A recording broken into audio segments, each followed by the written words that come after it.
যদি জাহান্নাম থেকে বাঁচতে চাও, জান্নাতের মধ্যে যাইতে চাও, চারটা উপায় আল্লাহর নবী তার উম্মতদেরকে জানায় দিয়েছেন, শেখায় গেছেন। কয়টা উপায় ছিল বলেন? চারটা। قال رسول الله صلى الله عليه وسلم كن عالما أو متعلما أو مستمعا أو محبا أو كما قال عليه الصلاة والسلام। আল্লাহর নবী চারটা উপায় বলে দিয়েছেন। এই চারটা উপায় বলে গেছেন, যারা জাহান্নাম থেকে বাঁচতে চায় এবং জান্নাতের মধ্যে যেতে চায় তাদের জন্য এই চারটা উপায় বলে দিয়েছেন। চারটা উপায়ের মধ্যে এক নাম্বার উপায়, কোন আলিমান তুমি আলেম হও। প্রশ্ন করতে পারেন, হুজুর আমরা তো এখানে অনেকেই বয়সে বৃদ্ধ হয়ে গেছি, অনেকে পৌরকালে এসে গেছি, যুবক কাল আমাদের নাই, এখন তো লজ্জাও লাগে একটা তলেবে ইলম 5 বছরের বাচ্চার কাছে যায় কোরআন শিক্ষা করতে, তাহলে তো আমরা তো আলেম হইতে পারি নাই, তাহলে কি আমরা জাহান্নামী হয়ে গেছি বা আল্লাহর পথ থেকে আমরা দূরে চলে গেছি? না, আরেকটা উপায় করে দিয়েছেন, আও মুতাআল্লিমান, আলেমের ছাত্র হন। আপনি আলেম হইতে পারেন নাই, কোনো টেনশন নাই, আপনি আলেমের ছাত্র হন, কোনো লজ্জা নাই। ইলম শিক্ষার কোনো বয়স নাই। আমরা যখন মাদ্রাসায় পড়াশোনা করছি তখন দেখা গেছে আমাদের বাবার বয়সী, বড় ভাইয়ের বয়সী, চাচার বয়সী অনেক ছাত্র ভাই আমাদের একই মাদ্রাসায় পড়াশোনা করছে। আমি দেখে একজনকে মনে করছিলাম আমি উস্তাদ, পরে দিয়ে আমার সাথে একই ক্লাসে পড়ি, তাই সিরিজ আমারটা বহু বছর আগে। মনটাকে ঠিক করা লাগবে।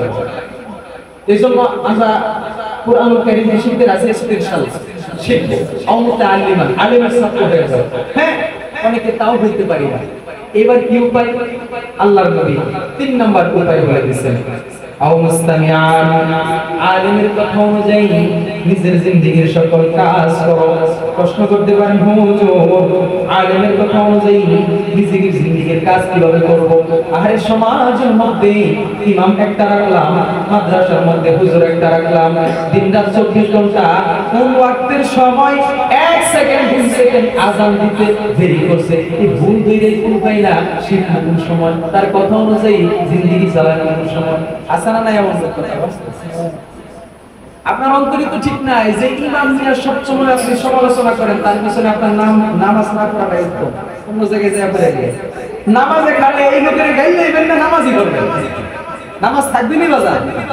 আল্লাহ তাআলা যেন আমাদেরকে হেফাজত করে। মনকে উদার করতে হবে, ইন্নামাল আমালু বিন্নিয়াত, নিয়তকে সঠিক করতে হবে। প্রত্যেকটা কাজের শুরুতে আপনার নিয়তকে ঠিক করতে হবে। আপনার নিয়ত ঠিক, আপনার প্রত্যেকটা কাজের মধ্যে আল্লাহ পাক সফলতা দিবেন। কে দিবে সফলতা? দিতে বলে আল্লাহ পাক সফলতা দিবেন। আও মুস্তামিআন, আলেমের কথা অনুযায়ী নিজের জিন্দেগীর সকল কাজ করবেন। হ্যাঁ, তাও করতে যদি না পারি, এই কথাটা আপনি আমি যদি বলি হুজুর পারবো না, তাহলে এটা বোকামি ছাড়া কিছুই না। এই কথা কারা বলতে পারবে? মুফাসসিরিনে কেরাম, আমাদের উস্তাদগণ আমাদেরকে পড়াইতে যাইয়া এটা ব্যাখ্যা দিতে যায়, একটা বিষয় বুঝাইছে, অনেক বিষয় বুঝাইছে, তার মধ্যে সহজ একটা বিষয় বুঝাইছে। কি বিষয়? এই কথাটা বলতে পারবে কোন ব্যক্তি বছর মাস যার কাটতেছে জেলে নিচে 4 দেয়ালের ভিতরে থেকে, তার আত্মীয় স্বজনের সাথে সে দেখা সাক্ষাৎ করতে পারতেছে না, সে আলেমের সাথে দেখা করে কোন সময় নিজের জিন্দেগিকে গঠন করবে, ওই ব্যক্তি বলতে পারে আপনি আমি তো জেলে না, আপনি আমি তো আরামে এসে জিন্দেগি কাটাইতেছি। সব সময় ঘুম থেকে উঠতেই মসজিদে ইমাম সাহেবের সাথে সাক্ষাৎ, ঘুমে যাওয়ার আগে রাত্রেবেলা ইমাম সাহেবের সাথে সাক্ষাৎ, আলেমের সাথে সাক্ষাৎ। আর এমন কোন সমাজ নাই যে সমাজে এখন আল্লাহর রহমতে, আল্লাহ তাআলার নিয়ামতে আলেমরা সমাজের মধ্যে 8-10 জন 20 জন নাই। এই যে একজন আমার শ্রদ্ধেয় কাকা অধ্যক্ষ দেলোয়ার হোসেন আতিক সাহেব, উনি আমাকে একদম ছোট দেখছে, একদম ছোট থেকে আমাকে আদর, মানে অনেক আদর করছে। রাত দিন এমন রাত গেছে, রাতের অধিকাংশ সময় ওনাদের সাথে কাটাইছি। আমার উস্তাদের বন্ধু বান্ধব, আমার বাবার বন্ধু বান্ধব, এই যে হুজুর আমার বাম পাশে বসা, ওনাদেরকে পাশে বসা রেখে চেয়ারে বসার মতো যোগ্যতা আমার নাই, তারপরে বসছি। বসাইছে কে? জোরে বলেন, জোরে বলেন, বসাইছে কে?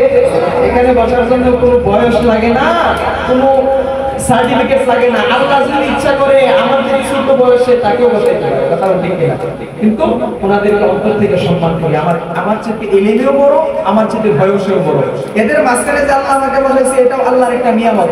এই যে মাঝখানে আল্লাহ আমাকে বসাইছে কিসের বরকতে, কিসের গুণে?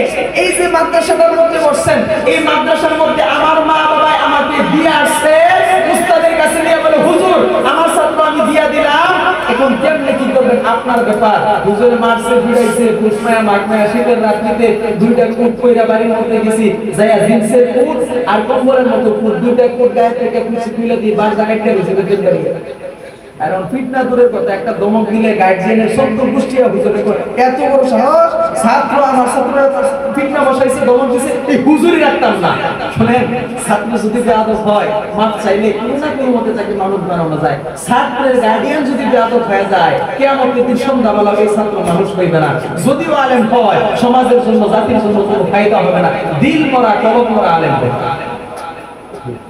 কথা কি ভুল বললাম বাজার এর দ্বারা সমাজের কোনো ফায়দা দেখবেন হারামও খাইতেছে হালালও খাইতেছে সুদের সুদও খাইতেছে ঘুষের ঘুষও খাইতেছে মাসলার জন্য আসতেছে তো না সামাজিক কাজ এটা করেন আপনার কাছে সাইডে গেছে আপনি বিয়া চালাইতেছে কোনো জায়গা পেতেছে না কোথাও কিন্তু দেয়া দিছে আছে এরকম আমার দেখা অনেক আছে আল্লাহ তাআলা যেন এই সমস্ত ফিতনা ফাসাদ থেকে আপনাকে আমাকে হেফাজত করে জোরে বলেন আমিন তো ওই ব্যক্তি বলতে পারবে যে ব্যক্তি জেলে যে আমরা চলতে পারতেছি না আপনি আমি সব সময় উলামায়ে কেরামের সাথে সাক্ষাৎ আল্লাহ তাআলা যেন আপনাকে আমাকে উলামায়ে কেরামের দেখানোর পদ্ধতিতে উলামায়ে কেরামের দেখানোর পদ্ধতিতে নিজের জিন্দেগিকে অর্পণ করার মতো তৌফিক দান করে সবাই বলি আমিন 4 নাম্বার উপায় আও মুহিব্বা আলেমকে অন্তর থেকে মহব্বত করো কি থেকে অন্তর থেকে দেখেন বাজান দুনিয়ার জমিনে এই যে এলাকার একজন লোক আমারে বলছিল আর 2 বছর আগে হুজুর দেশি আলুওয়ালা দেশি মোল্লাওয়ালা সিদ্দিক সাহেব হুজুর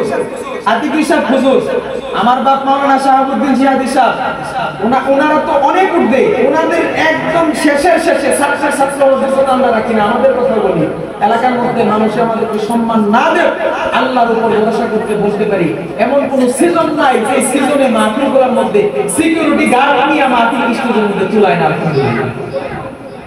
এলাকার মধ্যে আপনি সম্মান না দিলে ওনাদের সম্মান আপনি এই বগার বাজার মেইন রোড সাইডে স্টেশনের ওই দিকে যান বালুকার দিকে যান সম্মানের অভাব নাই আপনার মতো লোক এলাকায় সম্মান না দিলে ওনাদের কিছু আসা যায় না কিন্তু আমরা সম্মান দিতে জানি না অথচ মারা গেলে সর্বপ্রথম এই আলেমের যে আলেমটাকে আপনি এলাকার যাকে আপনি ছোট চোখে দেখছেন আর চোখে দেখছেন এই আপনার জানা যায় আগে যায় উপস্থিত হবে